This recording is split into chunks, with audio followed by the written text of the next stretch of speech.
Good evening everyone. So paper number 2 fundamental of financial and cost accounting के paper solutions के साथ हम आ गए हैं। प्रॉपर एक्यूरेट आपको आंसर्स यहाँ पे मिलेंगे। आपको कहीं और जाने की जरूरत नहीं रहेगी। यहां से ही आप वेरीफाई कर लोगे कि आपके अकाउंट के अंदर कितने मार्क्स आ रहे हैं। ठीक है।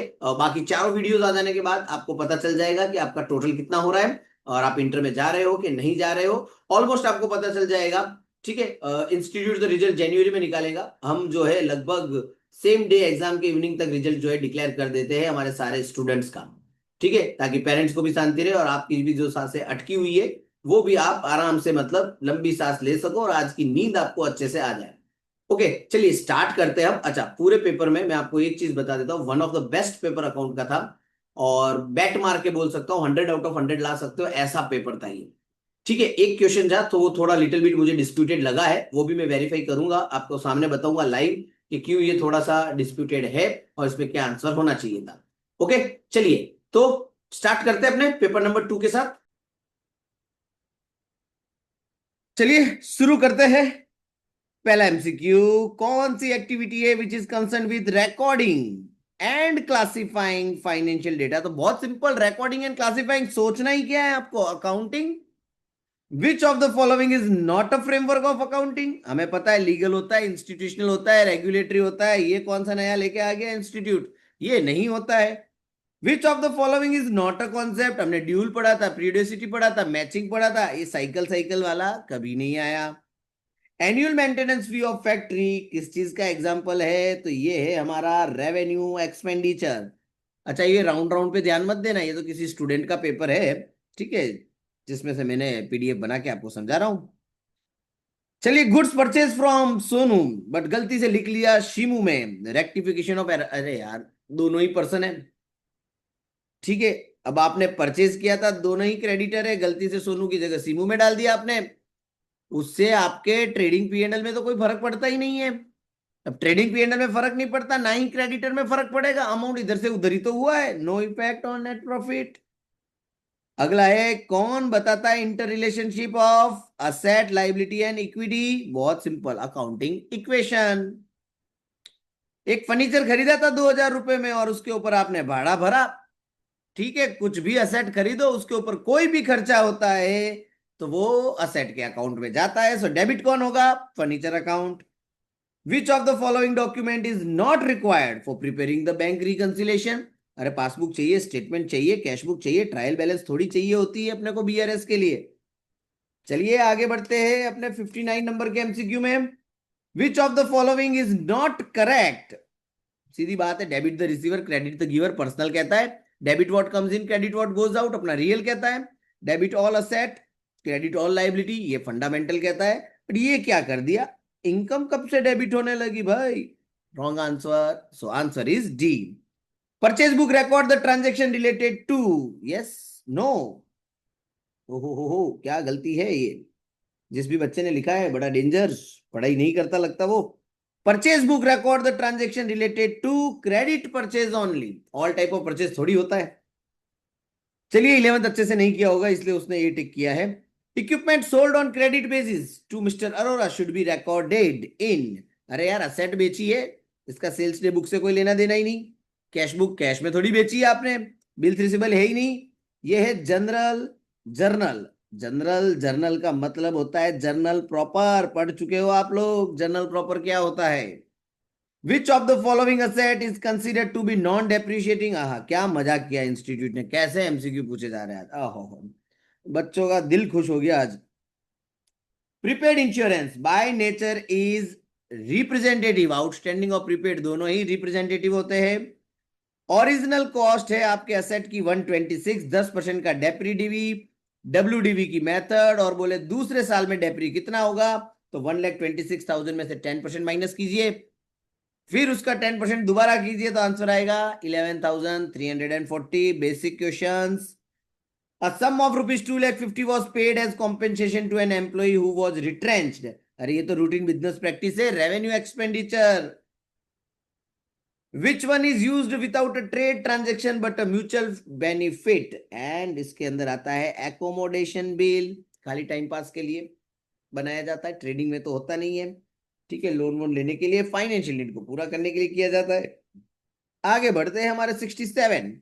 आ हा, अपनी टेस्ट सीरीज का क्वेश्चन आया ये बॉस, बेटा क्वेश्चन आया अपनी एमसीक्यू बैंक में से, एमसीक्यू बैंक जेआईसी की एमसीक्यू बैंक में से। चलिए, क्या है कि डी ऑफ दार्जिलिंग ने 10,000 किलो चाय भेजी 200 रुपए के हिसाब से, और खर्चा हुआ 36 और 24 का। 200 kg आपकी लॉस्ट हो गई। पूछा क्या है, वैल्यू ऑफ लॉस जो आप कंसाइनमेंट अकाउंट में रिकॉर्ड करोगे। अब देखो, ये तो कितना बेसिक क्वेश्चन है। चलिए, कॉस्ट ही निकाल देते, 10,000 किलो 200 के हिसाब से टोटल कितना हो जाता है, 20 लाख। प्लस खर्चे में प्लस करूंगा 36,000, 24,000, ये सिर्फ उस गुड्स को भेजने में हुआ है खर्चा। सो टोटल हो गया मेरा 20,60,000। कितने किलो माल भेजा था, 10,000, तो 1 किलो का रेट क्या आया, 206 इंटू 200, आपको मिल जाएगा आपका answer. 206 into 200, 41,200 is the right answer. Right, आगे बढ़ते हैं। When consignor send goods to consignee, क्या प्रिपेयर करके भेजता है भाई, परफॉर्मा इनवॉइस करके भेजता है। इतना बेसिक क्वेश्चन हमको नहीं आएगा तो क्या ही हो जाएगा। 69 क्या कहता है कि यार, which of the following account is debited by consignee on receipt of goods. Consignor ने माल भेजा तो कंसाइनी को गुड्स मिला, तो कंसाइनी उसको कहाँ डेबिट करेगा। अरे भाई, कंसाइनी उसको डेबिट नहीं करता, वो तो मेमोरेंडम में लिखता है कि भाई इतना माल आया मेरे पास। 5 लाख का माल भेजा था ज्वाइंट वेंचर में, उसमें से 80% माल बेच दिया 625 में, और बचा हुआ गुड्स जो है वो 20% लेस प्राइस पे बी ले गया। पूछा क्या है, प्रॉफिट कितना हुआ ज्वाइंट वेंचर में, पार्टनर का नहीं, खाली ज्वाइंट वेंचर का प्रॉफिट पूछा है। चलिए, तो सबसे पहले सेल्स कहां लिखेंगे, क्रेडिट साइड में। ओके, परचेज कहां लिखेंगे हम, डेबिट साइड में। ओके, 5 लाख में से 80% बेच दिया, मतलब 20%, 1 लाख रुपए का माल बचा, उसको 20% लेस में बी ले गया, तो क्रेडिट साइड में लिखेंगे गुड्स टेकन 80,000। टोटल करके जब हम डिफरेंस निकालते हैं तो आंसर आता है हमारा 2,05,000। सो ए इज द राइट आंसर। ये भी अपने टेस्ट सीरीज का क्वेश्चन है, खाली अमाउंट बदली है। बढ़िया, बहुत बढ़िया। और मैंने तो पहले ही बोला था थ्योरी पे ज्यादा फोकस करना, इसलिए मैंने आपको रिविजनरी वीडियोस के अंदर फोकस आपको थ्योरी पे करवाया था, whether it is a costing और अकाउंट। ठीक है, चलिए ज्यादा चर्चा नहीं करते हुए आगे बढ़ते हैं। Joint venture account is the nature of nominal account, profit ढूंढ के देता है boss. Bill of exchange 9 lakh रुपए का, बैंक से डिस्काउंट करवाया आपने 873 का, और एट मैच्योरिटी बिल डिसऑनर्ड हो गया और नोटिंग चार्जेस लगे 1200। अब पूछा क्या है कि बैंक कितनी अमाउंट तनुज के बैंक बैलेंस से डिडक्ट करेगी at the time of dishonour. अरे भाई, बैंक को तो लेना कितना है, 9 लाख, और 1,200 रुपए जो बाउंसिंग नोटिंग चार्जेस लगा वो भी तो लेगा bank. So answer is 9,01,200। D of Delhi ने कुछ माल भेजा है के ऑफ कलकत्ता को, कुछ माल, और कितना माल वो तो दिया ही नहीं। कॉस्ट प्लस 25% पे, ओहो, मतलब कॉस्ट 100, कॉस्ट प्लस 25, मतलब इनवॉइस प्राइस होगी 125। 50% माल जो के को मिला है वो उसने 352 में भेजा है, तो ये जो 3,52,000 में उसने सेल किया है वो 50% ही है, और जो सेल किया है वो इनवॉइस प्राइस से 10% ज्यादा है। क्वेश्चन में पूछा क्या है, बोले कितना माल आया था इनवॉइस प्राइस पे, कितना माल आया था। अच्छा, ओके, बेचा कितने में आपने, 10% अबोव इनवॉइस प्राइस, तो इनवॉइस प्राइस 100, प्रॉफिट आपका 10, तो सेलिंग प्राइस आपकी हो गई 110।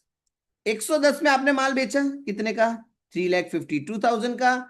इनवॉइस प्राइस कितनी, तो 100 पे हम क्रॉस वेरीफाई करके अमाउंट निकालेंगे, तो अमाउंट आती है 3,20,000।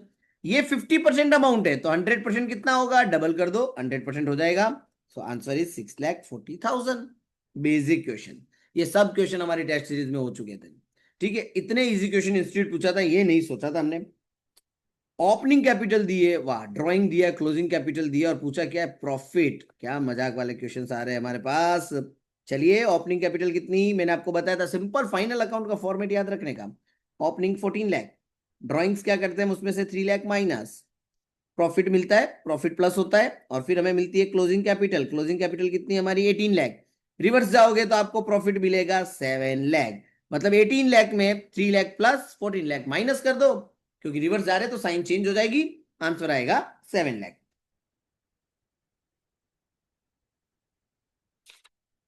चलिए अब आगे बढ़ते हैं एमसीक्यू नंबर 75 की तरफ। At the end of accounting year balance of nominal accounts are transferred to trading PNL दोनों में जाते हैं। नॉमिनल अकाउंट मतलब इनकम एक्सपेंस वाली चीजें, वेजीज कैरेज इनवर्ट परचेज वाले खर्चे तो ट्रेडिंग में जाते हैं, और बाकी बचे हुए जो हमारे छुटक मुटक खर्चे हैं रूटीन वाले वो पीएनएल में चले जाते हैं। अंडर द परफॉर्मेंस अप्रोच क्या आएगा, तो फिक्स असेट हमेशा करंट असेट से पहले लिखी जाती है बैलेंस शीट में। ठीक है, ये तो खाली पढ़ो ना तभी हमको ना आइडिया आ जाता है, बैलेंस शीट अगर याद हो तो आपको। मैन्युफैक्चरिंग अकाउंट क्यों प्रिपेयर करते हैं, बोलो क्या पूछ रहा है institute, ascertain the goods of manufacture, इसलिए तो मैन्युफैक्चरिंग अकाउंट बनाया जाता है। Fix asset are disclose in the balance sheet at which price, original cost and depreciation minus करके, क्योंकि ओरिजिनल में से डेप्री तो हम हर साल माइनस करेंगे ही, मार्केट वैल्यू पे दिखाते नहीं है, और कॉस्ट और market value which ever is lower पे भी नहीं दिखाते, so the answer is original cost less depreciation. चलिए क्या पूछा है कि भाई आप बताइए कि क्लोजिंग इन्वेंट्री कितनी आपको दिया गया है, opening sale purchase wages GP, GP दिया है आपको किसके ऊपर, सेल्स के ऊपर, सेल्स कितना 10 लाख, अगर जीपी 25% है तो मैं बोल सकता हूं आपका ग्रॉस प्रॉफिट 2.5 लाख हुआ, तो 10 लाख में से 2.5 लाख गए तो कितने बचे, 7,50,000, ये आपका क्या आया सीओजीएस। सीओजीएस का फॉर्मूला क्या, opening plus purchase expense minus closing. अब सीओजीएस लिख लो 750, ओपनिंग कितना आया 2 lakh, purchase 8 lakh, purchase expense 40,000 minus closing. अब ये सारी अमाउंट इसमें से माइनस कर दो आप, तो आपको मिल जाएगा सीओजीएस, और सीओजीएस आएगा आपका 2,90,000। चलिए आगे बढ़ते हैं MCQ number 80। Which of the following is not component of financial statement of proprietorship. अरे भाई देखते ही पता चल जाता है रिसिप्ट एंड पेमेंट कब बनाने लगे प्रोप्राइटर। लेगेसी रिसिप्ट क्या मानी जाती है, capital receipt. Capital fund of non profit organisation, accumulated fund, इतना बेसिक क्वेश्चन है ये। आहा, सब्सक्रिप्शन, क्या बात है। सब्सक्रिप्शन में आपको एक फॉर्मेट सिखाया था अगर आपने वीडियो ध्यान से देखे हो तो, पहले लिखने का सब्सक्रिप्शन रिसीव्ड कितना दिया है 1,11,250, फिर क्या दिया है एडवांस, एडवांस मतलब प्रीपेड मतलब प्री रिसीव्ड, तो करंट ईयर का आउटस्टैंडिंग प्लस करते हैं, और प्री रिसीव्ड करंट ईयर का हम क्या करते हैं माइनस, तो प्री रिसीव्ड कितना दिया है 15,000, और उसके बाद आप देखो आउटस्टैंडिंग कितना दिया है 11,250, टोटल करोगे आपका आंसर आएगा 1,07,500। चलिए कौन सी आइटम जो है हम इनकम एक्सपेंडिचर अकाउंट में दिखाते हैं, सिर्फ रेवेन्यू नेचर के जो उस पर्टिकुलर टाइम पीरियड से बिलोंग करते हैं वही चीजें दिखाई जाती है। Which of the following are true regarding receipt and payment account, क्या ट्रू है, कैश बुक की समरी है, सही बात है। Nominal account by nature, no not at all, ये कहां से नॉमिनल अकाउंट हुआ, सिर्फ रेवेन्यू नेचर की बात करता है, नो ये तो कैपिटल की भी बात करता है, सो आंसर इज ए। ओके, याद रखना आंसर क्या आएगा हमारा ए। Cost are offer measure in term of product or service to a hotel guest or a sales territory. These are known as cost unit. हाँ हाँ हाँ, यार ये सब क्वेश्चन हम करके बैठे हैं हमारी टेस्ट सीरीज में, चलो मजा आ गया आज के पेपर में तो। In India which of the following formulate the cost accounting standard. अब इसमें बहुत सारे बच्चों ने institute of cost accountants of India लिख लिया। कॉस्ट अकाउंटिंग स्टैंडर्ड इंडिया में सिर्फ कॉस्ट अकाउंटिंग स्टैंडर्ड बोर्ड ही बनाता है, ठीक है, ये याद रखना, यहाँ पे आप लोगों का थोड़ा गलत हो गया होगा। Which method of costing is appropriate for college, service industry है तो ऑपरेटिंग कॉस्टिंग आ जाएगा यहाँ पे। The process of assigning a whole item of cost, पूरा का पूरा खर्चा किसी एक ही कॉस्ट यूनिट में डालते हो, याद करो लास्ट वाला थियोरिटिकल वीडियो जिसमें मैंने समझाया था एलोकेशन असाइनमेंट अपोर्शनमेंट क्या होता है। तो यहाँ पे हमारा आंसर बनता है एलोकेशन, क्योंकि पर्टिकुलर कॉस्ट यूनिट में जब कोई खर्चा डायरेक्टली डाल दिया जाता है तो उसको हम कहते हैं एलोकेशन। चलिए कौन सी कॉस्ट जो है इरिकवरेबल है, संक कॉस्ट, वो थोड़ी वापस आ सकती है। Indirect material cost is a part of what, work overheads, very simple. In which year the cost audit was introduced under companies act, सवाल सुनिए क्या लिखा है, कॉस्ट ऑडिट कब इंट्रोड्यूस किया था इंडियन कंपनीज एक्ट में। अब मैं आपको बताऊं ना, इसके अंदर वो एमसीक्यू का आंसर है ही नहीं, यही वो डिस्प्यूटेड क्वेश्चन था। यहां पे आपका आंसर आता है 1965 में। 1968 आंसर हो सकता है, लेकिन 1968 में क्या था ना कि उन्होंने क्या किया था, गाइडलाइंस इश्यू की थी कि उसको कैसे इंप्लीमेंट करना है। ठीक है, ये ऐसी चीजें है ना जो आपको कोई वीडियो में बताने वाला नहीं है कि ये इसके पीछे की रियलिटी क्या है। ठीक है, कहीं से भी आप एमसीक्यू टिक कर देते हो, दैट्स अनदर थिंग। बट अब मैं आपको बताता हूँ कि देखो ये आंसर क्यों गलत है। यहाँ पे मैं आपको ले जाता हूँ इंस्टीट्यूट के मॉड्यूल में, जहां पे मैं आप इसको इसको मैं आपको वेरीफाई करके देता हूं। चलिए फटाफट हम जाते हैं cost and management audit, final का जो मेरा सबसे टॉप सब्जेक्ट है ये।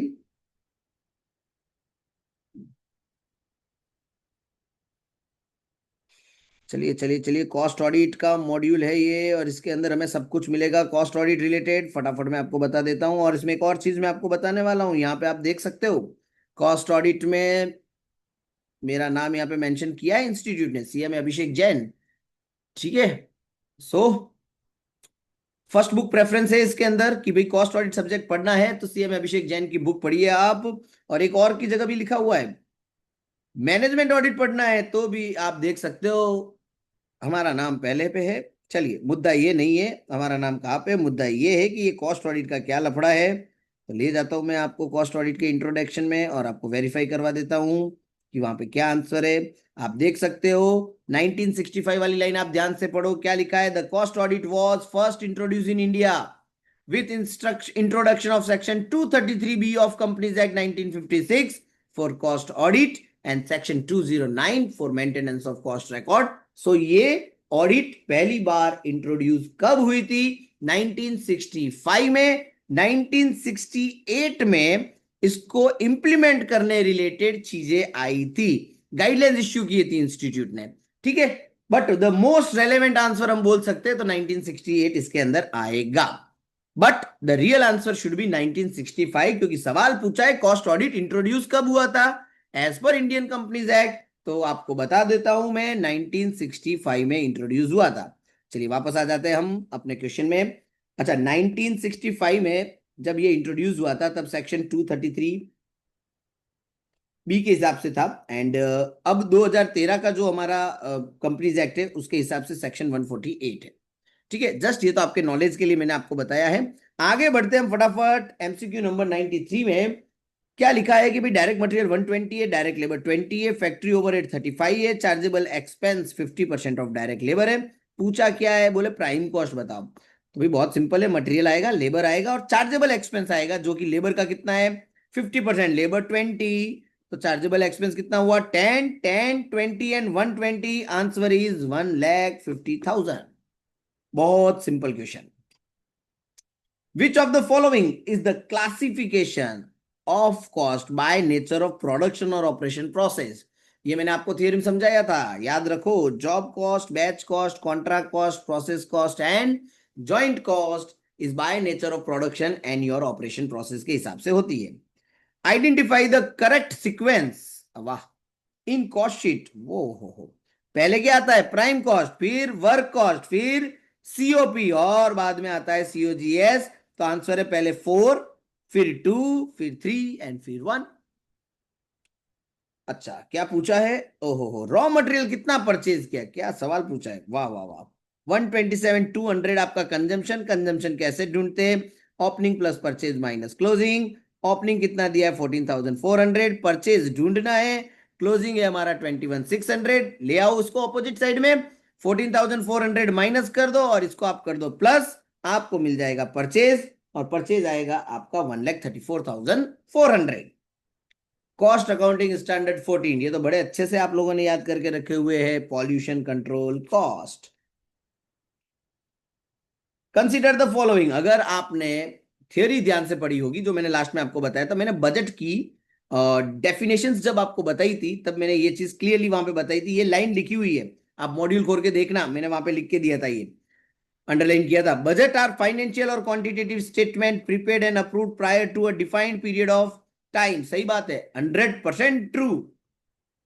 Budgets are formal quantification of the plans of the management, 100% true। ये लाइन भी वहां पे लिखी हुई थी। सो आंसर बन जाता है both statements are true. Last question, कौन डिफरेंशिएट करता है फिक्स एंड वेरिएबल कॉस्ट को? तो मार्जिनल कॉस्ट डिफरेंशिएट करता है। मार्जिनल कॉस्ट बोलता है कि भाई नहीं, वेरिएबल पे फोकस करो, फिक्स को साइड में रखो। यही तो दो लोगों के अंदर भेदभाव क्रिएट कर रहा है, नाम क्या है उसका? मार्जिनल। ये था आपका पेपर नंबर 2, जिसको मैंने फुल्ली सॉल्व करके आपको दे दिया है। अब वेट कीजिए, पेपर नंबर 3 और 4 कुछ ही मिनटों में आपके पास आने वाले हैं। तब तक इवेल्युएट कीजिए और चेक कीजिए अकाउंट में आपने कितना स्कोर किया है। चलिए बाय बाय, थैंक यू।